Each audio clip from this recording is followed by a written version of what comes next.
ಇದಕ್ಕೂ ನಮಗೂ ಏನು ನಾವೇನು ಕಲಿಬೇಕೆಂಬುದಾಗಿ ನಾ ಈ ವಾಕ್ಯ ಓದುವಾಗ ನಿಮ್ಮ ಹೃದಯದಲ್ಲಿ ದೇವರ ಆತ್ಮನ ಕೆಲಸ ಮಾಡಬೇಕು. ಪ್ರಸಂಗ ಅಂದ್ರೆ ಕಲ್ತ್ಕೊಂಡು ಬಂದು ಮಾಡೋದಲ್ಲ, ದೇವರ ಆತ್ಮ ನಮ್ಮ ಹೃದಯದಲ್ಲಿ ಮಾನಸಾಂತರ ಮಾಡಬೇಕು. ಹಲ್ಲೆಲೂಯ. ಇಲ್ಲಿ ವಾಕ್ಯ ಹೇಳ್ತದೆ, ಈ ರೋಗವು ಮರಣಕ್ಕಾಗಿ ಬಂದದ್ದಲ್ಲ, ದೇವರ ಮಹಿಮೆಗಾಗಿ ಬಂದದ್ದು ಅಂತ ಯೇಸು ಸ್ವಾಮಿ ಹೇಳ್ತಾ ಇದ್ದಾನೆ. ಹಾಗಾದ್ರೆ ನಿನ್ನ ಜೀವಿತವನ್ನ ನೀನು ನೋಡೋದಾದ್ರೆ ಈ ವಚನವನ್ನ ಹೇಗೆ ಬದಲಾಯಿಸ್ಲಿಕ್ಕೆ ಸಾಧ್ಯ? ಯಾರಾದ್ರೂ ಒಬ್ರು ವಾಕ್ಯದ ಜ್ಞಾನವುಳ್ಳವರು ಹೇಳ್ರಿ, ನಿಮ್ಗೆಲ್ಲರಿಗೂ ಪ್ರಸಂಗ ಮಾಡುವಷ್ಟು ಜ್ಞಾನ ಇದೆ, ಅಭಿಷೇಕ ಇದೆ. ಯಾರಾದ್ರೂ ನಿನ್ನ ಜೀವಿತಕ್ಕೆ ಇದನ್ನ ವಾಗ್ದಾನವಾಗಿ ತೆಗೆದುಕೊಂಡು ಟ್ರಾನ್ಸ್ಲೇಷನ್ ಮಾಡಿ ಹೇಳೋದಾದ್ರೆ ಏನ್ ಹೇಳ್ತೀರಿ? ರೋಗನೇ ಆಗ್ಬೇಕಾಗಿಲ್ಲ. ಹಲ್ಲೆಲೂಯ.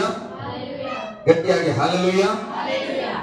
ನಾನು ಹೇಳ್ತೇನೆ, ಕಳೆದ ತಿಂಗಳು ನಾವು ಅಂದುಕೊಂಡ್ವಿ ಸಭೆಯಲ್ಲಿ ದೇವರು ನನ್ನ ಹೆಂಡತಿನ ಪ್ರೆಗ್ನೆನ್ಸಿ ಮಾಡಿರೋದನ್ನ ನಾವು ಸಾಕ್ಷಿ ಹೇಳುತ್ತೇವಂತ. ಕಾರಣಾಂತರ ಆಗ್ಲಿಲ್ಲ, ಬೇಸರ ಆಯ್ತು. ನಾನು ಹೇಳ್ತೇನೆ, ಇವತ್ತು ನನ್ನ ಹೆಂಡತಿಗೆ ಹೇಳ್ತಾ ಇದ್ದೆ, ಇರ್ಲಿ ಬಿಡಮ್ಮ, ಹೋದ್ರೆ ಹೋಯ್ತು, ಅಲ್ಲಿ ಕೆಡಿಸ್ಕೊಂಡ್ಬಿಡೋದು. ದೇವ್ರು ಕೊಡ್ಬೇಕಾದ್ರೆ 99 ವರ್ಷದಲ್ಲಿ ಕೊಟ್ಟನ ಅಬ್ರಾಹ್ಮನ್ಗೆ, ಚಿಂತೆ ಮಾಡೋಣ ಬೇಡ. ಹಲ್ಲೆಲೂಯ. ನಾನು ವಾಕ್ಯವನ್ನ ಬದಲಾಯಿಸಿ ಹೇಳ್ತಾನೆ, ಕಳೆದ ತಿಂಗಳಲ್ಲೂ ಕೂಡ ನಾವು ಪ್ರೆಗ್ನೆನ್ಸಿಯನ್ನ ಕಳೆದುಕೊಂಡಿದ್ರೆ ಅದು ಬಂದಿದ್ದು ಕೇಳಿಗಾಗಿ ಅಲ್ಲ, ನನ್ನ ಯೇಸುವಿನ ಮಹಿಮೆಗಾಗಿ ಎಂಬುದಾಗಿ. ಹಲ್ಲೆಲೂಯ. ಹಾಗಾದ್ರೆ ನಿರೀಕ್ಷೆ ಉಂಟು. ಲಾಜಾರನಿಗೆ ಮರಣಾವಸ್ಥೆಯ ರೋಗ ಬಂದಿದ್ರು, ಯೇಸು ಹೇಳ್ತಾ ಇದ್ದಾನೆ ಇದು ಮರಣಕ್ಕೆ ಬಂದಿದ್ದಲ್ಲ. ಹಲ್ಲೆಲೂಯ. ದೇವರ ಮಹಿಮೆಗೆ ಬಂದಿದೆ ಅಂದ್ರೆ ಅರ್ಥ, ಯೇಸು ಸ್ವಾಮಿಗೆ ಗೊತ್ತು ಆತನು ಸತ್ತು ಹೋಗ್ತಾನ, ಸತ್ತು ಹೋದ್ಮೇಲೆ 4 ದಿನದ ನಂತರ ಲಾಜಾರನು ತಿರುಗಿ ಎದ್ದು ಬರುವವನಾಗಿದ್ದಾನೆ ಎಂಬುದಾಗಿ. ಹಲ್ಲೆಲೂಯ. ನಾನು ಹೇಳ್ತೇನೆ, ಕಳೆದ ತಿಂಗಳು ಕಳೆದು ಹೋಗಿದ್ರೆ ನಾನು ಹೇಳ್ತೀನಿ, ಒಂದು ದಿನ ಇನ್ನ ಮಹಿಮಕರವಾದ ಉತ್ತರದೊಟ್ಟಿಗೆ ನನ್ನ ಮಗನು ಬರುವವನಾಗಿದ್ದಾನೆ. ಹಲ್ಲೆಲೂಯ. ಗಟ್ಟಿಯಾಗಿ ಹಲ್ಲೆಲೂಯ. ನಿನ್ನ ಜೀವಿತಕ್ಕೆ ಏನ್ ಮಾತಾಡ್ತೀರಿ? ನಿಮ್ಮ ಜೀವಿತದಲ್ಲಿ ಏನ್ ಮಾತಾಡ್ತೀರಿ? ವಾಕ್ಯ ಓದ್ಲಿಕ್ಕೆ ಇರೋದಲ್ಲ, ಅನುಭವಿಸ್ಲಿಕ್ಕೆ ಇರೋದು. ಹಲ್ಲೆಲೂಯ. ಲಾಜಾರನಿಗೆ ಬಂದ ರೋಗ ಮರಣಕ್ಕಾಗಿ ಬರಲಿಲ್ಲಂತ, ಆತನಿಗೆ ದೇವರ ಮಹಿಮೆ ಆಗ್ಲಿಕ್ಕೆ ಬಂತಂತ. ಹಲ್ಲೆಲೂಯ. ನಾನು ನನ್ನ ಹೆಂಡತಿ ಹತ್ರ ಯಾವಾಗ ಹೇಳ್ತಾನೆ, ಬಲಹೀನತೆ ಬೇಗ ಬಿದ್ದು ಹೋಗ್ತಾನೆ, ನನ್ನ ಹೆಂಡತಿ ಮತ್ತೆ ಎದ್ದು ನಿಲ್ಲಿಸ್ತಾಳ. ಹಲ್ಲೆಲೂಯ. ನಾನು ಮತ್ತೆ ಆಕೆಗಿಂತ ಧೈರ್ಯವಾಗಿ ಮಾತಾಡ್ತೇನೆ, ಒಬ್ಬರಿಗಿಂತ ಇಬ್ಬರು ಲೇಸಲ್ಲ. ಹಲ್ಲೆಲೂಯ. ನಾನು ಹೇಳ್ತೇನೆ, ಇರ್ಲಿ ಬಿಡಮ್ಮ, ಇನ್ನ ಸ್ವಲ್ಪ ಗಟ್ಟಿಯಾಗಿ ಇರ್ಲಿ, ಸಾಕ್ಷಿ ಇನ್ನ ತೊಡಗಿನ ಹೋಗ್ಲಿ, ಏನ್ ಮಾಡ್ಲಿ, ಇನ್ನ ಸ್ವಲ್ಪ ಹೋಗ್ಲಿ, ಅದ್ಭುತವಾದದನ್ನು ನಾವು ಕೊಡೋಣ ಅಂತ. ಹಲ್ಲೆಲೂಯ. ಹಾಗೆ ನಿನ್ನ ಜೀವಿತದಲ್ಲಿ ಏನಾದ್ರು ಇನ್ಸ್ಟ್ರೂಮೆಂಟ್ ನಡೆದಿರ್ಬೋದು, ನಿನ್ನ ಜೀವಿತದಲ್ಲಿ ಏನಾದ್ರು ಬಲಹೀನ ಸಾಲ ಇರ್ಬೋದು, ಮತ್ತೊಂದಿರ್ಬೋದು, ಒಂದು ವಾಕ್ಯ ನೀವು ರಿಸೀವ್ ಮಾಡ್ಕೊಳ್ಬೇಕು. ಪ್ರೇರಿ ವಚನ ಸುಮ್ಮನೆ ಕೊಟ್ಟಿಲ್ಲ, ಅದು ವಚನ ದೇವರು. ಅದಕ್ಕೆ ನನಗೆ ಪ್ರಬಲವಾದದನ್ನ ನಾನು ರಿಸೀವ್ ಮಾಡ್ಕೊಂಡು ಹೇಳಿದೆ. ಹಲ್ಲೆಲೂಯ. ನೀವು ಹೇಳೋದಾದ್ರೆ ಹೇಗೆ ಹೇಳ್ತೀವಿ? ಒಂದು ಸಬ್ಜೆಕ್ಟ್ ಫೇಲ್ ಆಗಿರ್ಬೋದು, ಉದಾಹರಣೆಯಿಂದ ಹೇಳ್ತೇವೆ, ಇದು ಸಬ್ಜೆಕ್ಟ್ ಫೇಲ್ ಆಗಿರೋದು ನನ್ನ ಅವಮಾನಕ್ಕಾಗಿ ಅಲ್ಲ, ನನ್ನ ಸನ್ಮಾನಕ್ಕಾಗಿ. ಕಾರಣ, ಒಂದು ಸಾರಿ ಫೇಲ್ ಆದ್ರೆ ಹುಷಾರಾಗ್ತೇವೆ. ಏನ್ ಮಾಡ್ಬೇಕೀಗ? ಎಫರ್ಟ್ ಹೆಚ್ಚಿಗೆ ಹಾಕ್ಬೇಕು. ಒಂದು ಸಬ್ಜೆಕ್ಟ್ ಓದಿದೆ, ಸುಮ್ಮನೆ ಕೂತ್ಕೊಂಡ್ರೆ ಆಗಲ್ಲ, ಸಮಯ ಹೆಚ್ಚಾಗಿ ನಾನು ಓದುವುದಕ್ಕೆ ಕೊಡಬೇಕು. ಆ ಫೇಲ್ ಆಗಿರೋದ್ರ ಜೊತೆಲಿ ನನ್ನ ರ್ಯಾಂಕ್ ಬರ್ಬೇಕು ಅನಿಸ್ತದೆ. ಹಲ್ಲೆಲೂಯ. ಯಾಕೆ ಕೆಲವರು ಅವಮಾನ ಮಾಡಿದ್ರೆ ಬೆಲ ಗುಟ್ಟಿಯ ಅಂದಿರ್ತಾರೆ, ಅವಾಗ ನಮ್ಮ ಮನಸ್ಸಿಗೆ ಚುಚ್ಚಿರ್ತದೆ, ನೋವಾಗಿರ್ತದೆ. ಅವಾಗ ಅನ್ಕೊಳ್ತೇವೆ ಏನಂತ, ಈ ಸಲ ಹೆಂಗಾರು ಮಾಡಿ ಓದಿ ಅವ್ರಿಗೆ ಉತ್ತರ ಕೊಡ್ಬೇಕು ನಾನು. ಹಲ್ಲೆಲೂಯ. ನಿನ್ನ ಜೀವಿತದಲ್ಲಿ ಬಂದಂತ ಪರಿಸ್ಥಿತಿ ನಿನ್ನ ಅವಮಾನಕ್ಕಾಗಿ ಬಂದಿಲ್ಲ, ನಿನ್ನಿಂದ ದೇವರಿಗೆ ಏನೋ ಮಹಿಮೆ ಆಗಬೇಕಾಗಿದೆ. ಹಲ್ಲೆಲೂಯ. ನಿನ್ನ ಪರಿಸ್ಥಿತಿ ಬದಲಾಗುವಾಗ ದೇವರಿಗೆ ಮಹಿಮೆ. ಲಾಜಾರನ ಬಳಿಯಲ್ಲಿ ಹೋಗ್ತಾನೆ ಯೇಸು ಸ್ವಾಮಿ. ಎಲ್ಲರೂ ಹೇಳಿದ್ರು, ಲಾಜಾರನ ನಾತಿಡೋಕೆದ ಕರಿಬೇಡ್ರಿ, ಸಮಾಧಿ ತೆಗಿದ್ರೆ ಏನಂದ್ರು, ವಾಸನೆ ಬರ್ತದೆ ತೆರಿಬೇಡ್ರಿ ಅಂದ್ರು. ಯೇಸು ಸ್ವಾಮಿನ ಕೂಡ ಹಂಗೆ ಅಂದ್ರ, ಇರ್ಲಿ ಬಿಡ್ರಿ, ಲೋಕದವ್ರು ಹಂಗೆ ಹೇಳಲಿ. ಹಲ್ಲೆಲೂಯ. ಸ್ವಾತ್ಯ ಮನೆ ಆಕಿದೇನ್ ಮಾತಾಡ್ತಿದ್ರು ಅನ್ಲಿ ಬಿಡು, ಪರವಾಗಿಲ್ಲ. ಹಲ್ಲೆಲೂಯ. ಲೋಕ ಎಲ್ಲ ಲಾಜಾರ ವಾಸನೆ ಬರ್ತದೆ ದೂರ್ಕೊಂಡು ನಿಂತಿರ್ಬೇಕನ್ನ ನನ್ನ ಪ್ರಕಾರ. ಅವರು ಮೂಗು ಮುಚ್ಕೊಂಡು, ಅಯ್ಯೋ 4 ದಿನ ಸಮಾಧಿ ತೆರೆಸ್ತಾನ, ಏನ್ ಮಾಡ್ತಾನ ಏನೋ ಅಂತೇಳಿ. ಆದ್ರೆ ಯೇಸು ಸ್ವಾಮಿ ಹೇಳ್ತಾನ, ನಂಬಿಕೆ ಮಾತ್ರ ಇರಲಿ. ಹಲ್ಲೆಲೂಯ. ನಂಬಿಕೆ ಮಾತ್ರ ಇರಲಿ. ಶಿಷ್ಯರಿಗೂ ಇತ್ತೋ ಇಲ್ಲೋ ಗೊತ್ತಿಲ್ಲ, ನಾನು ಹೇಳ್ತೇನೆ, ನಿಮಗೆ ನಂಬಿಕೆ ಮಾತ್ರ ಇರಲಿ. ನಿಮ್ಮ ಪರಿಸ್ಥಿತಿ ನಾತವಾಗಿರಬಹುದು, ಮುಚ್ಚಲ್ಪಟ್ಟಿರಬಹುದು. ಎತ್ತಂಗೆ ಇಲ್ಲ. ಯಾರು ಕೂಡ ಯಾರ ಸಮಾಧಿ ಬಿಚ್ತಾರ? ಯಾರ ಸಮಾಧಿ ಬಿಚ್ತಾರ? ಬಿಚ್ಚಂಗಿಲ್ಲ. ನಾನು ಬಹಳ ಪ್ರೀತಿ ಮಾಡಿದೆ ನಮ್ಮ ಅಪ್ಪಂಗ ನನ್ನ ಮುಖ ನೋಡಿಲ್ಲ, ಅಯ್ಯೋ ನೋಡ್ಲೇಬೇಕಂದ್ರೆ ಏನಂತಾರ. ನಾನು ಒಂದೆರಡು ಕೆಲವು ಕೇಸ್ಗಳಿಗೆ ಹೋಗಿನಿ, ಏನೋ ಸಮಾಧಿ ಮಾಡುವಾಗ ಹಂಗಲ್ಲ ಆಗಲ್ಲ, ಏನಾಗಲ್ಲ, ತೆಗಿ ತೋರಿಸ್ಬೋದು. ಆದ್ರೆ ಏನಂತಾರೆ, ಹಂಗೆಲ್ಲ ತೆಗಂಗಿಲ್ಲ, ಮುಚ್ಚಿನ ಮೇಲೆ ಮುಗಿದ್ಬಾರ್ದೆ. ಅಲ್ಲೇಲೂಯ. ಸುಮ್ಮನೆ ಮುಖದ ಮೇಲೆ ಎಳೆದ್ ಬಿಟ್ರೆ, ಬೇಟಿ ಹೊಡೆದ್ಬಿಟ್ರೆ ಏನಂತಾರ, ಬಿಚ್ಚಂಗಿಲ್ಲ ಅಂತಾರ. ಇವಾಗ ಹೊಡೆದಿರ್ತಾರೆ. ಆದ್ರೆ ಇಲ್ಲಿ 4 ದಿನ ಆಗಿರೋ ಸಮಾಧಿಯನ್ನ ಯೇಸು ಸ್ವಾಮಿ ತೆಗಿರಿ ಅಂತ ಹೇಳ್ತಾ ಇದ್ದಾನೆ. ಅರ್ಥ ಮಾಡ್ಕೊಡ್ರಿ. ಮನುಷ್ಯರು ಹೇಳುವುದೇ ಮುಗಿದ ಮೊಳೆ ಹೊಡೆದ್ಮೇಲೆ ಯಾರು ತೆಗಿಲ್ಲ ಅನ್ಬೋದು. ಯೇಸು ಸ್ವಾಮಿ ಹೇಳ್ತಾನ, ಯಾರಿಂದ ಏನ್ ಆಗಲ್ಲ ಅಂತ ಹೇಳ್ತಾರೆ ಅದನ್ನೇ ನಾನು ಯೇಸು ಮಾಡುವ. ಈ ಅಮ್ಮ ಬೆಳೆಯಲ್ಲ, ಈ ಅಮ್ಮ ಓದಕ್ಕಾಗಲ್ಲ, ಈ ಅಮ್ಮ ಸೇವೆ ಮಾಡಕ್ಕಾಗಲ್ಲ, ಈತನ ಕೈಯಲ್ಲಿ ಸಭೆ ಕಟ್ಟಕ್ಕಾಗಲ್ಲ ಅನ್ಲಿ, ಪರವಾಗಿಲ್ಲ. ಹಲ್ಲೆಲೂಯ. ನಾವು ಹೇಳ್ಬೇಕು, ನಮ್ಮಿಂದನೂ ಆಗಲ್ಲ ಸ್ವಾಮಿ. ಆದ್ರೆ ಯೇಸು ಸ್ವಾಮಿ ನಮ್ ಜೊತೆ ನಾತ ಹೊಡಿತಾನಂದ್ರೂ ಕೂಡ ಯೇಸು ಬಿಡಂಗಿಲ್ಲ.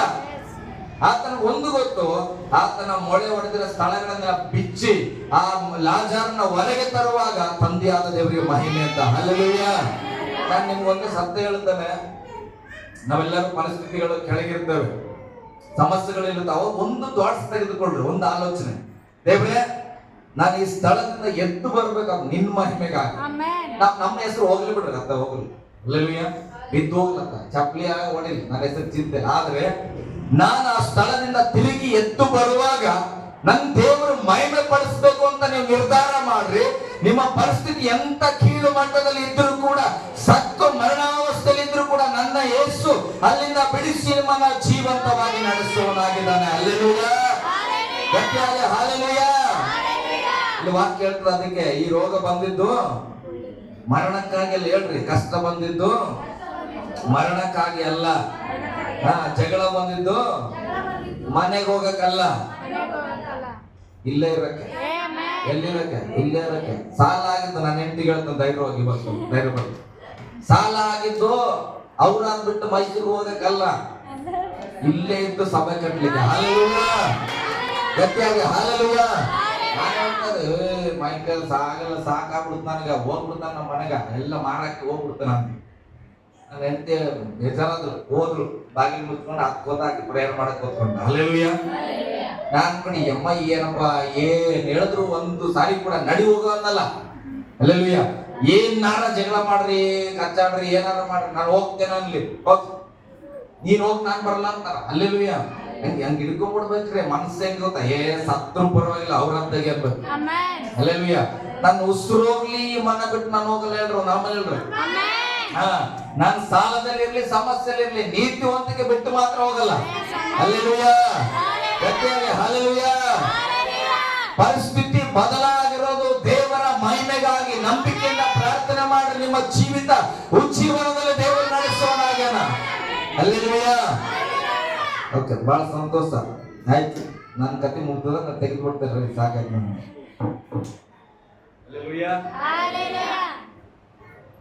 ಮಾಡ್ತಾ ಇರ್ರಿ, ಸ್ವಲ್ಪ ಸುಂಟಗಳನ್ನ ಆಶೀರ್ವಾದ ಕೊಡ್ಲಿ, ಕೊಟ್ಟನ್ನ ಇರುವಂತ ಆಶೀರ್ವಾದ ಇರ್ಲಿ. ಹಲ್ಲೆಲೂಯ.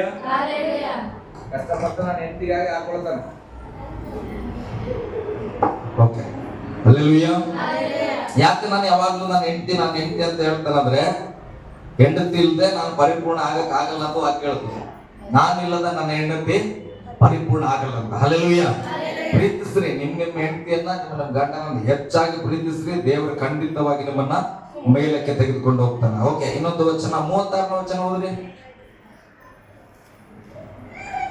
ಯೆಹೂದ್ಯರು ನೋಡಿ, ಈತನು ಅವರ ಮೇಲೆ ಎಷ್ಟು ಮಮತೆ ಇಟ್ಟಿದ್ದನು ಅಂದುಕೊಂಡರು. ಅವರಲ್ಲಿ ಕೆಲವರು, ಈತನು ಆ ಕುರುಡನಿಗೆ ಕಂಡುಕೊಟ್ಟನಲ್ಲ. ಯೋಹಾನ 3:16. ಯೋಹಾನ 3:16 ಓದ್ರಿ. ದೇವರು ಲೋಕದ ಮೇಲೆ ಎಷ್ಟೋ ಪ್ರೀತಿಯನ್ನಿಟ್ಟು, ದೇವರು ಲೋಕದ ಮೇಲೆ ಎಷ್ಟೋ ಪ್ರೀತಿಯನ್ನ ಇಟ್ಟು ತನ್ನ ಒಬ್ಬನೇ ಮಗನನ್ನು ಕೊಟ್ಟನು. ಆತನನ್ನು ನಂಬುವ ಒಬ್ಬನಾದರೂ ನಾಶವಾಗದೆ ಎಲ್ಲರೂ ನಿತ್ಯ ಜೀವವನ್ನು ಪಡೆಯಬೇಕೆಂದು ಆತನನ್ನು ಕೊಟ್ಟನು. ಓಕೆ, ಈ ವಚನ ನಿಮ್ಮೆಲ್ಲರಿಗೂ ಬಾಯ್ಪಾಠ ಇದೆ, ಆದ್ರೆ ದೇವರ ಆತ್ಮನು ವಿಭಿನ್ನವಾಗಿ ನಿಮ್ಗೆ ಅರ್ಥ ಮಾಡಿಸ್ತಾನೆ. ಹಲ್ಲೆಲೂಯ. ಚೆನ್ನಾಗಿ ಗಮನಿಸ್ರಿ. ದೇವರು ಲೋಕದ ಮೇಲೆ ಎಷ್ಟೋ ಪ್ರೀತಿಯನ್ನು ಇಟ್ಟನ, ಲೆಕ್ಕವಿಲ್ಲದಷ್ಟು ಪ್ರೀತಿ, ಯಾರು ಮಾಡಲಾರದಷ್ಟು ಪ್ರೀತಿಯನ್ನ ಈ ಲೋಕದ ಮೇಲೆ ದೇವರು ಇಟ್ಟು ತನ್ನ ಒಬ್ಬನೇ ಮಗನನ್ನ ಕೊಡಬೇಕಾ? ಹೇಳಿ, ಕೊಟ್ಟನು.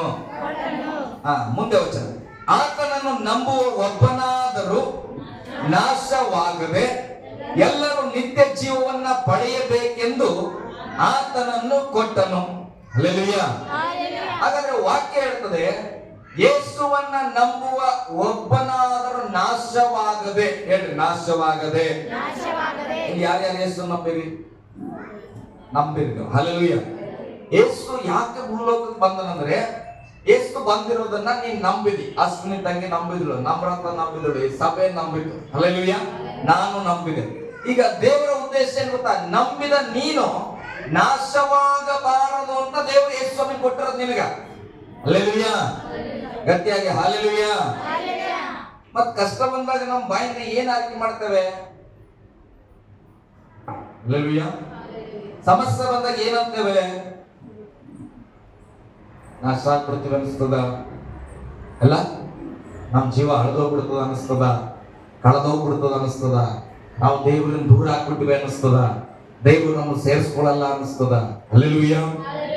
ನೋಡ್ರಿ, ಈ ವಾಕ್ಯದ ಅರ್ಥ ಮಾಡ್ಕೊಡ್ರಿ. ಇದು ನಿನ್ನ ನನ್ನ ವ್ಯಕ್ತಿತ್ವದ ಮೇಲೆ ಬಂದ ವಾಗ್ದಾನ ಅಲ್ಲ. ಹಲ್ಲೆಲೂಯಾ. ಇದು ದೇವರ ವ್ಯಕ್ತಿತ್ವ. ದೇವರ ವ್ಯಕ್ತಿತ್ವ ಎಂತದ್ದು ಗೊತ್ತಾ? ಲೋಕ ಪಾಪದಲ್ಲಿದ್ರು ಕೂಡ ಲೋಕದ ಮೇಲೆ ದೇವರು ಪ್ರೀತಿ ಇಟ್ಟನು. ಹಲ್ಲೆಲೂಯಾ. ತನ್ನ ಒಬ್ಬನೇ ಮಗನನ್ನ ಕೊಟ್ಟನು. ಚೆನ್ನಾಗಿ ಅರ್ಥ ಮಾಡ್ಕೊಡ್ರಿ. ಆತನನ್ನು ನಂಬುವ ಒಬ್ಬನಾದರೂ ನಾಶವಾಗಲೇಬಾರದು, ಅವರು ನಿತ್ಯ ಜೀವನ ಹೊಂದಿಕೊಳ್ಳಲೇಬೇಕೆಂದು ಪಡೆಯಬೇಕೆಂದು ಆತನನ್ನ ಕೊಟ್ಟನು. ಹಲ್ಲೆಲೂಯಾ. ದೇವರು ಅಂದುಕೊಂಡಿದ್ದಾಯ್ತು, ಯೇಸು ಸ್ವಾಮಿಯನ್ನ ಭೂಮಿಗೆ ಕೊಟ್ಟು ಬಿಟ್ಟಿದ್ದಾಯ್ತು. ಯೇಸು ಸ್ವಾಮಿ ಬಂದು ಇಲ್ಲಿ ಎಲ್ಲ ವಾಗ್ದಾನಗಳನ್ನ ನೆರವೇರಿಸಿದ್ದಾಯ್ತು. ಪುನರುತ್ಥಾನವಾಗಿ ಎಬ್ಬಿಸಲ್ಪಟ್ಟಿದ್ದು ಕೂಡ ಆಯ್ತು. ಹಲ್ಲೆಲೂಯಾ. ಅದಾದ ಮೇಲೆ ಈಗ ನಾನು ಕೂಡ ಯೇಸು ಸ್ವಾಮಿಯನ್ನ ನಂಬಿದ್ದು ಕೂಡ ಆಗೋಯ್ತು. ಹಲ್ಲೆಲೂಯಾ. ಅದಕ್ಕೆ ನನಗೆ ನಂಬಿಕೆ ಇದೆ, ನನ್ನನ್ನ ಯಾರು ನಾಶ ಮಾಡಕ್ಕಾಗಲ್ಲ ಅಂತ. ಹಲ್ಲೆಲೂಯಾ. ದೇವರು ಯೇಸು ಸ್ವಾಮಿಯನ್ನ ಕೊಟ್ಟ ಉದ್ದೇಶ ಅರಸು ನಾಶ ಆಗ್ಬಾರ್ದು. ಯಾಕೆ ಅಂತ ನಂಬಿಲ್ಲ. ಹಲ್ಲೆಲೂಯಾ. ನಿನ್ನ ನಂಬಿಕೆ ನಿನ್ನನ್ನ ಯಾವುದರಲ್ಲೂ ನಾಶವಾಗಲಿಕ್ಕೆ ಬಿಡಲ್ಲ. ಹಲ್ಲೆಲೂಯಾ. ಗಟ್ಟಿಯಾಗಿ ಹಲ್ಲೆಲೂಯಾ. ಇದು ನಾವು ಮದುವೆ ಮಾಡ್ಕೊಳಕ್ ಹೇಳ್ತಾವಲ್ಲ, ಕಷ್ಟದಲ್ಲಿ ಶುಗರ್ ಅದಲ್ಲೇ ಒಡಂಬಡಿಕೆ. ಹಲ್ಲೆಲೂಯಾ. ಪ್ರೀತಿ ನೋಡ್ಕೊತಾನೆ ಅಂತ ಹೇಳಿ ನಾನು ಮೈಕಲ್ ಗಟ್ಟಿಯಾಗಿ ಹೇಳಿನಿ. ನನ್ನ ಹೆಂಡತಿಗೆ ಅವಾಗ ಹೊಡಿತಾನೆ. ಹಲ್ಲೆಲೂಯಾ. ಇದು ಲೆಕ್ಕಕ್ಕಿಲ್ಲದ ಒಡಂಬಡಿಕೆ. ಯೇಸು ಸ್ವಾಮಿ ಅಂತದಲ್ಲ ಒಡಂಬಡಿಕೆ. ಯೇಸು ಸ್ವಾಮಿ ತಂದೆಯಾದ ದೇವರು ಮಾಡಿದ ಒಡಂಬಡಿಕೆ. ನೀನ್ ಹೆಂಗಾರ ನಿನಗಾಗಿ ಯೇಸು ಏನ್ ಮಾಡ್ತೆ ಅಂತ ಹೇಳಿದ್ರು ಮಾಡಿ ಮುಗಿಸ್ಬಿಟ್ಟ. ಹಲ್ಲೆಲೂಯಾ. ಗಟ್ಟಿಯಾಗಿ ಹಲ್ಲೆಲೂಯಾ. ಈಗ 36 ಹೋದ್ರೆ ಹೆಂಗೆ? ಆತನ ಮಗನನ್ನು ನಂಬುವವರಿಗೆ ನಿತ್ಯ ಜೀವ ಉಂಟು. ಯಾರಿಗುಂಟು? ಆತನ ಮಗನನ್ನು ನಂಬುವವನಿಗೆ ನಿತ್ಯ ಜೀವ ಉಂಟು. ಹಾಗಾದ್ರೆ ಇಲ್ಲಿ ನಮ್ಗೆ ಯಾರ್ಯಾರಿಗೆ ನಿತ್ಯ ಜೀವ ಇದೆ? ಎಲ್ಲರಿಗಿದೆನಾ? ಓಕೆ, ಮುಂದೆ. ಮಗನಿಗೆ ಒಳಗಾಗದವನು ಜೀವವನ್ನು ಕಾಣುವುದೇ ಇಲ್ಲ. ಓಕೆ, ಈಗ ನೀನ್ ನಂಬಿಯ ಒಬ್ಬ ನಂಬಿದೆ ಅಂತ ರಾಮ ನಂಬೇನ ಅಂತ ಇಟ್ಕೊಡ್ರಿ. ಹಲ್ಲೆಲೂಯಾ. ರಾಮನ್ ಹೆಂಡತಿ ನಂಬಿಲ್ಲ. ಈಗ ರಾಮ ನಂಬಿದ್ದಕ್ಕೆ ಆತನ ನಿತ್ಯ ಜೀವ ಉಂಟು ಅಂದ್ರೆ ಅರ್ಥ, ಹೆಂಡತಿ ನಂಬಿಲ್ಲದಿದ್ರೆ ಏನಿಲ್ಲ, ಆಕೆಗೆ ನಿತ್ಯ ಜೀವ ಇಲ್ಲ. ಇದಕ್ಕೇನಾದ್ರು ಟೆಸ್ಟಿಂಗ್ ಹೋಗುವಾಗ ವಾಕ್ಯ ಹೇಳ್ತದೆ, ಯೇಸುವನ್ನ ನಂಬಿದವರಿಗೆ ನಿತ್ಯ ಜೀವ ಉಂಟು. ಒಂದಾಮೇಲೆ ಹೇಳ್ರಿ. ಅಂದ್ರೆ ನಾವು ಯಾರಿಗೆ ಒಳಗಾಗಿದ್ದೇವೆ? ಈಗ ಯೇಸು ಅಂದ್ರೆ ದೇವರ ಮಗನಿಗೆ ಒಳಗಾಗಿದ್ದೇವೆ. ಯಾರೋ ಒಬ್ಬ ನನ್ನಲ್ಲಿ ನಂಬಿಕೆ ಇಲ್ಲ ನನ್ನ ಸಂಬಂಧದಲ್ಲಿ. ಹಲ್ಲೆಲೂಯಾ. ಬೈಬಲ್ ಹೇಳ್ತದೆ, ಮಗನಿಗೆ ಒಳಗಾಗದವನು ಜೀವವನ್ನ ಕಾಣುವುದೇ ಇಲ್ಲ. ಹಲ್ಲೆಲೂಯಾ. ನಾನು ನಂಬಿದ್ದೇನೆ, ನನ್ನ ಮಗ ನಂಬಿಲ್ಲ. ಅಬ್ಬಾ, ನಾನು ನಂಬಿಟ್ಟಿನ ದೇವ್ರ ಸ್ತೋತ್ರ. ಹಲ್ಲೆಲೂಯಾ. ನಿನ್ ಮಗ ನಂಬಿಲ್ಲ ಅಂದ್ರೆ ಆತ ಜೀವನ ಕಾಣಲ್ಲ ಅಂತ. ಈಗ ನಿನ್ ಮಗ ಜೀವ ಕಾಣಲ್ಲ, ನಿನ್ ಸಂತೋಷನ? ನಾನು ಎತ್ತು ಮಗ ಜೀವ ನೋಡಲ್ಲ ಅಂತ ನಾನ್ ನೋಡ್ತೇ ಬಿಡಪ್ಪ ಅಂತೀವ? ಹಲ್ಲೆಲೂಯಾ. ಗಟ್ಟಿಯಾಗಿ ಹಲ್ಲೆಲೂಯಾ. ಎಷ್ಟು ಮಟ್ಟಿಗೆ ನಾವು ರಕ್ಷಣೆ ಹೊಂದಿದ್ದೇವೆ, ನಾವು ಎಷ್ಟು ಮಟ್ಟಿಗೆ ನಿತ್ಯ ಜೀವದಲ್ಲಿ ಇದ್ದೇವೆ ಅಂತ ಹೇಗೆ ಸಂತೋಷ ಪಡ್ತೇವೋ, ಅದರ ಜೊತೆಯಲ್ಲಿ ನಮಗೊಂದು ನೆನಪಿರಬೇಕು, ನನ್ನ ಸಂಬಂಧಿಕನಾದಂತ ನನ್ನ ಪ್ರಿಯನಾದಂತ ಯಾರೋ ವ್ಯಕ್ತಿ ಮಗನ ನಂಬಿಕೆಯಲ್ಲಿ ಇಲ್ಲ ಅಂದ್ರೆ ನಮ್ಮ ಜೊತೆಯಲ್ಲೇ ಜೀವಿಸಿ ಬಂದು ಕೊನೆಯವರೆಗೂ ಇಲ್ಲಿಂದ ನನ್ನ ಜೊತೆ ಮೈಸೂರಿಗೆ ಬಂದ್ರೆ ಅಂತ ಇಟ್ಕೊಡ್ರಿ. ಹೋಗ್ತಾ ಇರ್ತವೆ. ಬ್ರಿಡ್ಜ್ ಅಲ್ಲಿ ಸಣ್ಣ ದಾರಿ ಇರ್ತದ. ಯಾರಾದ್ರೂ ಒಬ್ರು ಹೋಗ್ಬೇಕಂದಾಗ ನಾನು ಒಬ್ಬ ಅದ್ರೊಳಗೆ ಹೋಗಿ ಆಕೆಯನ್ನ ಬಿಸಾಕ್ಬಿಟ್ರೆ ಹೆಂಗಿರ್ತದ? ಹಲ್ಲೆಲೂಯಾ. ಇಲ್ಲಿಂದ ಕರ್ಕೊಂಡು ಹೋಗಿದ್ದು ವ್ಯರ್ಥ ಅಲ್ಲ. ಹಂಗೆ ಇವತ್ತು ಎಷ್ಟೋ ಕುಟುಂಬಗಳಲ್ಲಿ ಗಂಡ ಹೆಂಡತಿ ಇರ್ತವೆ. ಗಂಡ ನಂಬಿಕೆ ಇಲ್ಲ ಅದನ್ನ, ಹೆಂಡತಿ ನಂಬಿಕೆ ಇಲ್ಲ, ಹೆಂಡತಿ ನಂಬಿಕೆ ಇಲ್ಲದಲ್ಲ, ಗಂಡ ನಂಬಿಕೆ ಇಲ್ಲ. ಎಲ್ಲ ಹಂಚ್ಕೊಳ್ತೇವೆ, ಪ್ರೀತಿ ಅನ್ಯೋನ್ಯತೆಯಿಂದ ಇರ್ತೇವೆ. ಒಂದು ದಿನ ಬರ್ತದೆ, ನಾನು ಒಂದು ದಿನ ಸಾಯ್ತೇನೆ, ನಾನು ಹೆಂಡತಿ ಒಂದಿನ ಸಾಯ್ತಲ್ಲ. ಆದ್ರೆ ಇಬ್ಬರು ಒಂದೇ ದಿನದಲ್ಲಿ ನ್ಯಾಯ ತೀರ್ಪು. ಇಬ್ರು ಒಟ್ಟಿಗೆ ಹೇಳ್ತೇವೆ ಮ್ಯಾಕ್ ಏರ್ಸ್ಕೊಂಡು ಬಂದಾಗ. ಹಾಗೆ ಎದ್ದಾಗ ನನ್ನ ಹೆಂಡತಿ ಪರಲೋಕಕ್ಕೆ ಹೋಗಕ್ಕೆ ಎದ್ರೆ, ನಾನು ನರಕಕ್ಕೆ ಹೋಗಕ್ಕೆ ಎದ್ರೆ ನನ್ನ ಹೆಂಡತಿ ಹೆಂಗ್ ದುಃಖ ಆಗ್ಬೇಕು? ಹಲ್ಲೆಲೂಯಾ. ಗಟ್ಟಿಯಾಗಿ ಹಲ್ಲೆಲೂಯಾ. ಎಷ್ಟರ ಮಟ್ಟಿಗೆ ನಮ್ಮ ರಕ್ಷಣೆಯನ್ನ ನಾವು ಸಂತೋಷಿಸುತ್ತೇವೋ, ನಮ್ಮ ಮನೆಯಲ್ಲಿ ರಕ್ಷಣೆ ಇಲ್ಲದವರ ಬಗ್ಗೆ ನಾವು ಜಾಗ್ರತೆ ವಹಿಸಬೇಕು ಪ್ರಿಯರೇ. ಹಲ್ಲೆಲೂಯಾ. ರಕ್ಷಣೆಯಲ್ಲಿರುವಂತ ನೀನು ದೇವರ ಬಳಿಯಲ್ಲಿ ಕೂತ್ಕೊಳ್ಬೇಕು, ದೇವರ ಬಳಿಯಲ್ಲಿ ಪ್ರಾರ್ಥಿಸ್ಬೇಕು. ದೇವರೇ, ನೀನು ಮಾಡಿದ ಸತ್ಯವನ್ನ ಅವರು ಅರಿತುಕೊಳ್ಳಬೇಕು. ಇಲ್ಲಿ ವಾಕ್ಯ ಬರ್ತ ಏನಂತ? ಮನುಷ್ಯರೆಲ್ಲರೂ ರಕ್ಷಣೆ ಹೊಂದಬೇಕು. ಆಮೇಲೆ ಸತ್ಯದ ಜ್ಞಾನ ಅಂದ್ರೆ ರಕ್ಷಣೆ. ನಾವು ರಕ್ಷಣೆ ಹೊಂದಿರೋರಿಗೆ ಕೆಲವರು ಸರಿಯಾಗಿ ಸತ್ಯ ಗೊತ್ತಿಲ್ಲ. ಹೆಂಗೆ ರಕ್ಷಣೆ ಹೊಂದ್ಕೊಂಡದೆ ಏನೋ ನಾವು ಕ್ರೈಸ್ತರು ಹಂಗೆ ಬಂದ್ಬಿಡ್ಬೋದು. ಹಂಗೆ ಬಂದ್ಬಿಡ್ತದ? ಹಂಗೆ ಬರಲ್ಲ. ಹಂಗೆ ಏನ್ ಬರ್ತದ? ರೋಗ ಬರ್ತದ. ಅಪ್ಪನಿಗೆ ಏನೋ ರೋಗ ಇದ್ರೆ ಮಗನಿಗೆ ಬರ್ತದೆ, ಮಗನಿಗೆ ಏನೋ ರೋಗ ಇದ್ರೆ ಮೊಮ್ಮಗ ಬರ್ತದ. ಹಲ್ಲೆಲೂಯಾ. ರಕ್ಷಣೆ ಹಂಗ ಬರಲ್ಲ. ನಾವಪ್ಪ ರಕ್ಷಣೆ ಹೊಂದಿದ್ ನಾನು ಪಾಸ್ಪೋರ್ಟ್ ಹುಟ್ಟಿನ ಅಂತ ರಕ್ಷಣೆ ಬರಲ್ಲ. ಹಲ್ಲೆಲೂಯಾ. ಗಟ್ಟಿಯಾಗಿ ಹಲ್ಲೆಲೂಯಾ. ಸಂತೋಷದಲ್ಲಿ ಕರ್ಕೊಂಡ್ಬಂದು ಹಿಂಗೆ ಮಾಡ್ತಾರೆ ಪಾಸ್ಟರ್ ಅನ್ಕೋಬೇಡ್ರಿ. ಹಲ್ಲೆಲೂಯಾ. ನನಗೆ ಏನಂದ್ರೆ ನಾನು ಅದಕ್ಕೆ ಹೇಳಿದ ಅವಾಗ ನಾನು ಸೂಟ್ ಹಾಕೊಂಡ್ರೆ ನಮ್ಮ ಅಪ್ಪ ಕೂಡ ಸೂಟ್ ಹಾಕೋದು. ಸೂಟ್ ಕೊಡಿಸ್ತೋ ಇಲ್ಲೋ, ಆದ್ರೆ ನಾನು ಹೇಳಕ್ ಬರ್ತಾ ಇರೋ ಸತ್ಯ ಏನ್ ಗೊತ್ತಾ? ನಾನ್ ಸತ್ಯವನ್ನ ಧರಿಸ್ಕೊಂಡಿದ್ರೆ ನಮ್ಮ ಅಪ್ಪ ಕೂಡ ಸತ್ಯ ಧರಿಸ್ಕೊಳ್ಬೇಕು, ನನ್ನ ಹೆಂಡತಿ ಧರಿಸ್ಕೊಳ್ಬೇಕು, ನನ್ನ ಮಕ್ಕಳು ಧರಿಸ್ಕೊಳ್ಬೇಕು. ನೀವು ಯಾವತ್ತಾರು ಈಗ ಮನೇಲಿ ಒಂದು ಕೋಳಿ ಕುಯ್ಸ್ಕೊಂಡು ಬಂದ್ರಿ ಅಡಿಗೆ ಮಾಡ್ಲಿಕ್ಕೆ, ಬಂದ ತಕ್ಷಣ ನನ್ಗೊಂದು ಲೆಗ್ ಪೀಸು, ನನ್ನ ಗಂಡಗೊಂದು ಲೆಗ್ ಪೀಸು, ಮಕ್ಕಳಿಗೆ ಸಣ್ಣ ಸಣ್ಣ ರೆಕ್ಕೆ ಹಾಕ್ರಿ ಅಂತೀರಿ. ಏನ್ ಮಾಡ್ತೀರಿ? ರೀ ಯಾಕ್ರಿ ಸ್ವಲ್ಪ ಇನ್ನೊಂದ್ 4 ಮಕ್ಳಿದ್ರೆ ಏನಂತೀರಿ? ಇನ್ನೊಂದ್ 2 ಲೆಗ್ ಪೀಸ್ ತರ್ಕೊಳದ ಪಾಪ, ಇಬ್ರು ಕೊಟ್ಟಿಲ್ಲ ಅಂದ್ರೆ ಬೇಜಾರ್ ಆಗ್ತದಂತ. ಹಲ್ಲೆಲೂಯಾ. ಮತ್ತೆ ಲೆಗ್ ಪೀಸ್ ಮಕ್ಕಳಿಗೆ ಸಮನಾಗಿ ಕೊಡ್ತೇವೆ, ಬಟ್ಟೆ ಸಮನಾಗಿ ಕೊಡ್ತೇವೆ, ಊಟ ಸಮನಾಗಿ ಕೊಡ್ತೇವೆ. ಮತ್ತೆ ದೇವರ ಪ್ರೀತಿ ಹೆಂಗೆ ಕೊಡ್ತೀರಿ? ದೇವರ ರಕ್ಷಣೆನ ಹೆಂಗೆ ಕೊಡ್ತೀರಿ? ದೇವರ ನಂಬಿಕೆನ ಹೇಗೆ ಕೊಡ್ತೀರಿ? ದೊಡ್ಡವ್ರು ಯಾರೋ ಒಬ್ರು ರಬ ಆಡ್ತಾ ಇರ್ತಾವ, ಬಹಳ ಸಂತೋಷ ಪಟ್ಟು ಬಂದ್ಬಿಡ್ತೀರಿ, ಇನ್ನೆರಡು ಆಡೋದೇ ಇಲ್ಲ. ಹಲ್ಲೆಲೂಯಾ. ದೊಡ್ಡಕ್ಕೆ ಒಬ್ಬಕಿನ ಆಡ್ಲತ್ತಾಳ ಅಂತ ಹೇಳಿ ನೀವು ಸಣ್ಣವರ ಬಗ್ಗೆ ಗಮನಿಸಬೇಕು. ಅವರನ್ನು ಕೂಡ ಅವು ಜೀವನದಲ್ಲಿ ತರಬೇಕು. ಹಲ್ಲೆಲೂಯಾ. ಇದು ವಾಕ್ಯ ಹೇಳ್ತದೆ, ತನ್ನ ಮಗನಿಗೆ, ದೇವರ ಮಗನಿಗೆ ಒಳಗಾಗದವನು ಜೀವವನ್ನ ಕಾಣುವುದೇ ಇಲ್ಲ. ಆಮೇಲೆ ಒಂದು ಹೊರಡದ ಚೆನ್ನಾಗಿ ನೆನ್ಪಿಟ್ರು. ಆಮೇಲೆ ದೇವರ ಕೋಪವು ಅವನ ಮೇಲೆ ನೆಲೆಗೊಂಡಿರುವುದು. ಮನೆಯಲ್ಲಿ ಮಗು ಒಂದು ಪೆನ್ಸಿಲ್ ಕಲ್ಬಿಟ್ಟಿದ್ದು ಅಂತ ಇಟ್ಕೊಡ್ತೀನಿ, ಹೇಳಿ ಮುಗಿಸ್ಬಿಡ್ತಾನೆ. ಅಪ್ಪನ್ ಗೊತ್ತಾಗುತ್ತದ, ಅಪ್ಪನ್ ಗೊತ್ತಿಲ್ಲ ಅಂತ ಇಟ್ಕೊಡ್ತಾರೆ. ಹಲ್ಲೆಲೂಯಾ. ಕತೆ ಎಲ್ಲ ಹೆಂಗ್ ಬೇಕಾದ್ರೆ ಇಟ್ಕೋಬಹುದು. ನಮ್ ಶ್ರೇಣಿ ಹೇಳ್ತಾರೆ, ಕತೆ ಅಂದ್ಮೇಲೆ ಹೆಂಗ್ ಬೇಕಾದ್ರೆ ಬದಲಾಯಿಸ್ಬೋದು ಅಂತ. ಹಲ್ಲೆಲೂಯಾ. ಸ್ಕೂಲ್ ಅಲ್ಲಿ ಪೆನ್ಸಿಲ್ ಕತ್ತನ ಕಂಪ್ಲೇಂಟ್ ಮಾಡಿದ್ರು ಟೀಚರ್ ಕರ್ಸಿ ಅಮ್ಮಂಗ, ಬರ್ರಿ ನಿಮ್ಮ ಮಗ ನೋಡ್ರಿ ಪೆನ್ಸಿಲ್ ಕತ್ತನ ಹಂಗಿಂಗ್ ಅಂತ. ಈಗ ಮನೆಗೆ ಬಂದ್ರು. ಮನೆಗೆ ಬಂದಾಗ ಆ ತಾಯಿ ಚಿಂತೆ ಏನ್ ಗೊತ್ತಾ? ಗಂಡನ್ ಗೊತ್ತಾಗ್ಬಿಟ್ರೆ ಅಪ್ಪನ್ ಗೊತ್ತಾರ ಏನ್ ಮಾಡ್ತಾನ? ಕತ್ತಾನಂದ್ರೆ ರಮ ಹೊಡೆದ್ಬಿಡ್ತಾನಂತ. ಹಲ್ಲೆಲೂಯಾ. ಗಟ್ಟಿಯಾಗಿ ಹಲ್ಲೆಲೂಯಾ. ಅದಕ್ಕೆ ಆ ತಾಯಿ ಏನ್ ಮಾಡ್ತಾಳ? ಮಗ, ಇದೊಂದ್ಸಲ ನಾನು ಸಂಶೀನಿ, ನೀನೇನ್ ಮಾಡ್ಬೇಕು, ಇನ್ ಮುಂದೆ ಕದಿಬಾರ್ದು ಮಾಡೋದು, ಹಂಗ್ ಮಾಡ್ಬಾರ್ದು, ಹಿಂಗ್ ಮಾಡ್ಬಾರ್ದು. ನಿಮ್ಮ ಅಪ್ಪಂಗೆ ಬಹಳ ಕೋಪ ಅದ. ಮತ್ತೆ ಆ ಕದ್ದ ನನ್ ಗೊತ್ತಾರ ಏನ್ ಮಾಡ್ತಾನ? ಹೆಚ್ಚು ಕೋಪ ಬರ್ತದ. ನಿನ್ನ ಮೇಲೆ ಕೋಪ ಆಗ್ತಾನಂದ್ರೆ ಬಾರಿಸ್ಬಿಡ್ತಾನಂತ. ಹಲ್ಲೆಲೂಯಾ. ಗಟ್ಟಿಯಾಗಿ ಹಲ್ಲೆಲೂಯಾ. ಇಲ್ಲಿ ವಾಕ್ಯ ಹೇಳ್ತದೆ, ದೇವರ ನಂಬಿಕೆಯಲ್ಲಿ ಇಲ್ಲದ ಮಕ್ಕಳ ಮೇಲೆ, ಮುದುಕರ ಮೇಲೆ, ಯವನಸ್ಥರ ಮೇಲೆ ದೇವರ ಕೋಪವು ನೆಲೆಗೊಳ್ಳುತ್ತದೆ. ಹಲ್ಲೆಲೂಯಾ. ಒಬ್ಬ ಸಾಮಾನ್ಯವಾದ ಅಪ್ಪನಿಗೆ ಕೋಪ ಬರ್ತದಂದ್ರೆ ಅಂಜಿಸ್ತೇವೆ ಮಕ್ಕಳಿಗೆ. ಮಕ್ಕಳ ಕೋಪ ಬಂದ್ಬಿಟ್ಟದ, ಮಾಡಲ್ಲ ಅಂತ ಅಲ್ಲ, ಕದಿಯಲ್ಲ ಅಂತ ಹೇಳ್ಬಿಡು, ಕದಿಯಲ್ಲ ಅಂತ ಖಾಲಿ ಬಿಟ್ಬಿಡು, ನಮಸ್ಕಾರ ಮಾಡ್ಬಿಡು ಅಂತ. ಹಲ್ಲೆಲೂಯಾ. ಮತ್ತೆ ಅಂದ್ಮೇಲೆ ದೇವರ ಬಗ್ಗೆ ನಾವು ಎಷ್ಟು ಭಯ ಕಲಿಸ್ಬೇಕು, ದೇವರ ಬಗ್ಗೆ ಎಷ್ಟು ಪ್ರೀತಿ ಕಲಿಸ್ಬೇಕು. ಮಗ, ನೀನೇನಾದ್ರೂ ತಪ್ಪು ಮಾಡಿದ್ರೆ ದೇವರಿಗೆ ನಿನ್ ಮೇಲೆ ಕೋಪ ಬರ್ತದೆ. ಮಗ, ನೀನು ವಾಕ್ಯ ಕೇಳಿಲ್ಲ ಅಂದ್ರೆ ದೇವರಿಗೆ ಕೋಪ ಬರ್ತದ. ನೀನು ಆರಾಧನೆ ಮಾಡಿಲ್ಲ ಅಂದ್ರೆ ದೇವರಿಗೆ ಕೋಪ ಬರ್ತದ. ದೇವರ ಪ್ರೀತಿಯನ್ನ, ದೇವರ ಕೋಪವನ್ನ ಎರಡನ್ನು ಕಲಿಸ್ರಿ ಮಕ್ಕಳಿಗೆ. ಹಲ್ಲೆಲೂಯಾ. ಗಟ್ಟಿಯಾಗಿ ಹಲ್ಲೆಲೂಯಾ. ಆತನ ಮಗನನ್ನ ನಂಬುವವನಿಗೆ ಏನುಂಟು? ನಿಮ್ಮ ಮಕ್ಕಳು ನಂಬಿಲ್ಲ ಅಂದ್ರೆ ನೀವೇ ಜವಾಬ್ದಾರರು. ಓಕೆ, ಇನ್ನೊಂದು ವಚನ ಓದಿಸಿ ನಾನು ಮುಗಿಸ್ತಾನೆ. ಯೋಹಾನ 11:25 ಓದ್ರಿ.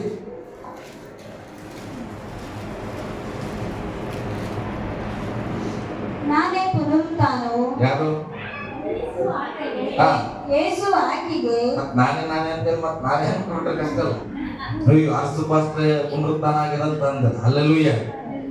ಓಕೆ, ಯೇಸು ಆಕೆಗೆ ನಾನೇ ಪುನರುತ್ಥಾನವು, ಯೇಸುವೇ ಪುನರುತ್ಥಾನವು, ಜೀವವೂ ಯೇಸುವೇ ಜೀವವೂ ಆಗಿದ್ದಾನೆ. ನನ್ನನ್ನು ನಂಬುವವನು, ಯೇಸುವನ್ನ ನಂಬುವವನು ಸತ್ತರೂ ಬದುಕುವನು.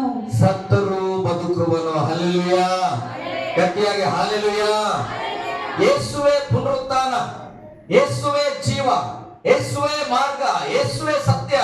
ಯೇಸುವನ್ನ ನಂಬುವ ವ್ಯಕ್ತಿ ಸತ್ತರೂ ಕೂಡ ಬದುಕುತ್ತಾನಂತ. ಹಲ್ಲೆಲೂಯಾ. ಗಟ್ಟಿಯಾಗಿ ಹಲ್ಲೆಲೂಯಾ. ಅಯ್ಯೋ, ಯಾವ್ದಾದ್ರು ರೋಗ ಬಂದ್ಬಿಟ್ರೆ ನನ್ನ ಮಗು ಸತ್ತೋಗ್ಬಿಡ್ತದ, ಕೊರೋನಾ ಬಂದ್ಬಿಟ್ರೆ ಸತ್ತೋಗ್ಬಿಡ್ತದ, ಭಯ ಪಡ್ತೇವೆ. ಆದ್ರೆ ವಾಕ್ಯ ಹೇಳ್ತದೆ, ಯೇಸುವನ್ನ ನಂಬಿದ್ರೆ ನೀನು ಸತ್ರು ಬದುಕ್ತಿರ್ತ. ದೊಡ್ಡ ಟ್ರೀಟ್ಮೆಂಟ್ ಇದು. ಹಲ್ಲೆಲೂಯಾ. ಇದ್ರ ಬಗ್ಗೆ ನಾವು ಕಲ್ಸೋದೇ ಇಲ್ಲ.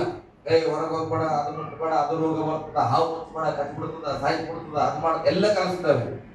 ನೋಡಪ್ಪ, ಯೇಸು ಮೇಲೆ ನಿಜವಾದ ನಂಬಿಕೆ ಇಟ್ರೆ ಮಗ, ನೀನ್ ನಿಜವಾಗಿ ಸತ್ತೋಗಿದ್ರು ಕೂಡ ಒಂದು ದಿನ ದೇವರು ತಿರುಗಿ ನಿನ್ನನ್ನ ಎಬ್ಬಿಸಿ ಪರಲೋಕಕ್ಕೆ ನಡೆಸುವವನಾಗಿದ್ದಾನೆ. ಹಲ್ಲೆಲೂಯಾ. ಈ ವಿಶ್ವಾಸವನ್ನ ನಮ್ಮ ಮಕ್ಕಳಿಗೆ ನಾವು ತುಂಬಿಲ್ಲ ಅಂದ್ರೆ ನಾವೇ ಶತ್ರುಗಳು ನಮ್ಮ ಮಕ್ಕಳಿಗೆ. ನಿಜ, ಇವತ್ತು ಅದೇ ಆಗ್ತಾ ಇರೋ ಕುಟುಂಬಗಳಿಗೆ ಎಲ್ಲನ ಕಲಿಸ್ತೇವೆ. ದೇವರ ಪ್ರೀತಿಯನ್ನು ಬಿಟ್ಟು, ದೇವರ ಭಯವನ್ನು ಬಿಟ್ಟು, ದೇವರ ಭಕ್ತಿಯನ್ನು ಬಿಟ್ಟು. ವಾಕ್ಯ ಹೇಳ್ತದಲ್ಲಿ ಆತನೇ ಪುನರುತ್ಥಾನ, ಆತನೇ ಜೀವ, ಆತನನ್ನ ನಂಬುವವರು ಏನಾಗುವರು? ಸತ್ತರೂ ಬದುಕುವರು. ಹೇಳ್ರಿ, ಸತ್ತರೂ ಬದುಕುವರು. ಮುಂದೆ ಸ್ವಲ್ಪ ಹೋದ್ರಿ. ಮತ್ತು ಬದುಕುತ್ತಾ ನನ್ನನ್ನು ನಂಬುವ ಪ್ರತಿಯೊಬ್ಬನು ಎಂದಿಗೂ ಸಾಯುವುದಿಲ್ಲ. ಇದನ್ನು ನಂಬುತ್ತೀಯಾ? ಓಕೆ, ಇದು ನನ್ನ ಪ್ರಶ್ನೆ. ಈ ವಾಕ್ಯನ ನೀವು ನಂಬುತ್ತೀರ? ನಂಬಿರೋರು ನಮ್ಮ ಏನೇನ್ ನಂಬಿರಿ ಹೇಳ್ರಿ ನೋಡು. ಏನ್ ನಂಬಿವ ಅಂತ ಆಮೇಲೆ ನಂಬಿರಿ. ಏನ್ ನಂಬಿರಿ? ಅದು ನಂಬಿರಿ. ಅದು ಎಷ್ಟು ಸಮಯ ಬಿಡ್ರಿ. ಅಯ್ಯಪ್ಪ, ದೇವ್ರು ಒಳ್ಳೆವ ಅನ್ನೋದ್ ಬಿಡ್ರಿ. ದೇವ್ರ ಸರ್ವಶಕ್ತನ, ಅದೆಲ್ಲ ಗೊತ್ತು, ಪ್ರಪಂಚಿಗೆ ಗೊತ್ತದು. ಹಲ್ಲೆಲೂಯಾ. ನಮ್ದು ಮಾತಾಡ್ರಿ, ನಮ್ದು. ಈಗ ಏನಂತ ಇದ್ದಿದಾಗ ಅಬ್ಬಿ ಅಲ್ಲ, ಈಗ ನನಗೇನು ಹಬ್ಬ ಹಳ್ಳದ್ ಬೇಡ, ನಾಳಿದ್ ಬೇಡ, ಈಗ ಮಾತಾಡ್ರಿ. ಈಗ ನಾವೇನು ಏನಿಲ್ಲಿ ಏನ್ ನಂಬಿದ್ರಿ? ಮತ್ತ ಅದೇ ವಾಕ್ಯ ನಂಬಿದ್ರಿ. ನಾವೇನ್ ನಂಬಿವಿ? ಅಲ್ಲಿ ಏನ್ ನಂಬಿದ್ರಿ? ಅವ್ 2 ವಚನದಲ್ಲಿ ಹೋದ್ರಪ್ಪ ಮತ್ತೊಂದ್ಸರಿ. ಯೇಸು ಆಕೆಗೆ ನಾನೇ ಪುನರುತ್ಥಾನ. ನೋಡ್ರಿ, ಯೇಸು ಆಕೆಗೆ ಬಿಟ್ಬಿಡ್ರಿ. ಯೇಸು ನಮಗೆ, ಯೇಸು ನನಗೆ ಪುನರುತ್ಥಾನವೂ ಜೀವವೂ ಆಗಿದ್ದಾನೆ. ಆತನನ್ನು ನಂಬುವವನು ಸತ್ತರೂ ಬದುಕುವನು. ನೀ ಏನ್ ನಂಬ್ತೀಗ? ದೇವ್ರ. ಓಕೆ, ನಿಮ್ ಚೆನ್ನಾಗಿ ಅರ್ಥ ಆಗಲಿ ಅಂತ ಹಿಂಗ್ ಮಾತಾಡ್ತಾನೆ. ನನ್ನ ಪ್ರಸಂಗ ನಿಮ್ಗೆ ಇಲ್ಲಿ ವಾಕ್ಯ ಹೇಳಿದ್ರೆ ಯೇಸು ಪುನರುತ್ಥಾನ, ನಂಬಿಕೆ ಇಟ್ರಿ. ಯೇಸು ಜೀವ, ನಂಬಿಕೆ ಇಟ್ರಿ. ಅದು ನೆಕ್ಸ್ಟ್ ವರ್ಡ್ ಏನಂತ ಹೇಳ್ತದೆ? ಯೇಸುವನ್ನ ನಂಬುವವನು ಸತ್ತರೂ ಬದುಕುವನು. ಇದನ್ನ ನಾವು ನಂಬಬೇಕು. ಯೇಸು ದೇವರಂತ ನಂಬಿದಕ್ಕೆ ಚರ್ಚ್ ಆಗಿದ್ದು, ಇಲ್ಲಾಂದ್ರೆ ಎಲ್ಲಾದ್ರೂ ಇರ್ತಾ ಇದ್ವಿ, ಏನೋ ಮಾಡ್ಕೋತ. ಹಲ್ಲೆಲೂಯಾ. ಯೇಸು ದೇವರೊಂದಿಗೆ ಇಲ್ಲಿ ಕೂತೀವಿ. ಈಗ ನಂಬಿಕೆ ಬಂದಲ್ಲಿ ಇನ್ನೊಂದು ನಂಬಿಕೆ ಏನ್ ಗೊತ್ತಾ? ಯೇಸುವನ್ನ ನಂಬಿದವರು ಸತ್ರು ಬದುಕ್ತಾರೆ. ಇದನ್ನ ನಂಬಬೇಕು ನಮ್ಮ ಜೀವಿತದಲ್ಲಿ. ದೇವ್ರೇ, ನಾನು ನಿನ್ನ ನಂಬಿನಿ, ಅಕಸ್ಮಾತ್ ನಾನು ಸತ್ರು ಕೂಡ ನಾನು ತಿರುಗಿ ಬದುಕುವವನು. ಹಲ್ಲೆಲೂಯಾ. ಇದು ಒಂದು ನಂಬಿಕೆ. ಎರಡನೇ ಇನ್ನೊಂದು ವಚನ, ಮತ್ತು ಬದುಕುತ್ತಾ ನನ್ನನ್ನು ನಂಬುವ ಪ್ರತಿಯೊಬ್ಬನು. ದೇವರೇ, ನಿನ್ನನ್ನು ನಂಬಿದ್ದೇನೆ, ಅಕಸ್ಮಾತ್ ಆಗಿ ಸತ್ರು, ಆಯ್ಸ್ತೀರಿ ಸತ್ರು, ಏನಾಗಿ ಸತ್ರು ಕೂಡ ಯೇಸು ಸ್ವಾಮಿ ತಿರುಗಿ ಬಂದಾಗ ನನಗೊಂದು ನಂಬಿಕೆ ಇದೆ, ನಾನು ತಿರುಗಿ ಎಬ್ಬಿಸ್ತೇನೆ. ಹಲ್ಲೆಲೂಯಾ. ಅಕಸ್ಮಾತ್ ನಾನು ಸಾಯ್ಲೇ. ಹಲ್ಲೆಲೂಯಾ. ವಾಕ್ಯ ಹೇಳ್ತದೆ, ಬದುಕುತ್ತಾ ನಂಬುವವನು ಎಂದಿಗೂ ಸಾಯ. ಯೇಸು ಸ್ವಾಮಿ ಬರೋವರೆಗೂ ನಾವು ಯಾರು ಸತ್ತಿಲ್ಲ ಅಂತ ಇಟ್ಕೊಂಡು, ಯೇಸು ಸ್ವಾಮಿ ಬಂದಾಗ ಸತ್ತೋಗ್ತೇವ? ಅವಾಗ ಸಾಯಿಲ್ಲ. ವಾಕ್ಯ ಹೇಳ್ತದ, ಸತ್ತವರು ತಿರುಗಿ ಬದುಕುವರು, ಬದುಕುತ್ತಾ ನಂಬಿರೋರು ಇನ್ನೆಂದಿಗೂ ಸಾಯಲೇ ಇಲ್ಲ ಅಂತ. ಹಲ್ಲೆಲೂಯಾ. ವಿಶ್ವಾಸ ಯಾವುದ್ರ ಮೇಲೆ ಇಟ್ರಿ? ದೇವ್ರ ನಂಬಿಕೆ ಇಟ್ರೆ ಹಣ ಕೊಡ್ತಾನ, ಮಕ್ಕಳು ಕೊಡ್ತಾನ, ಮನೆ ಕೊಡ್ತಾನ, ಅದೆಲ್ಲ ಒಂದು ಕಡೆ ಜನರಲ್ ಕಂಪಾರ್ಟ್ಮೆಂಟ್. ಇದು ರಿಸರ್ವೇಶನ್ ಇದ್ದಂಗ. ಏನ್ ಗೊತ್ತಾ? ನೀನ್ ಸತ್ರು ಕೂಡ ಬದುಕುತ್ತಿ. ಹಲ್ಲೆಲೂಯಾ. ಬದುಕುತ್ತಾ ನಂಬಿರುವ ನಿನ್ನನ್ನ ಯಾರು ಸಾಯಿಸಕ್ಕಾಗಲ್ಲ. ಇದು ನಿಜವಾದ ವಾಗ್ದಾನ. ಹಲ್ಲೆಲೂಯಾ. ಗಟ್ಟಿಯಾಗಿ ಹಲ್ಲೆಲೂಯಾ ಹೇಳ್ರಿ. ನಾನ್ ನಂಬಿದ್ದೇನೆ, ನಾನು ಎಂದಿಗೂ ಸಾಯುವುದಿಲ್ಲ.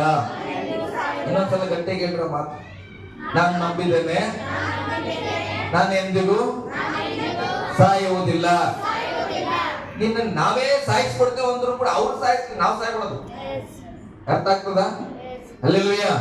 ಯಾಕಂದ್ರೆ ದೇವರೇನ ನಾವು ಯೇಸುವನ್ನು ನಂಬಿದ್ದೇವೆ, ಅದೇ ನಮ್ಮ ದೊಡ್ಡ ಆಸ್ತಿ ಆಗಿದೆ. ಹಲ್ಲೆಲೂಯಾ.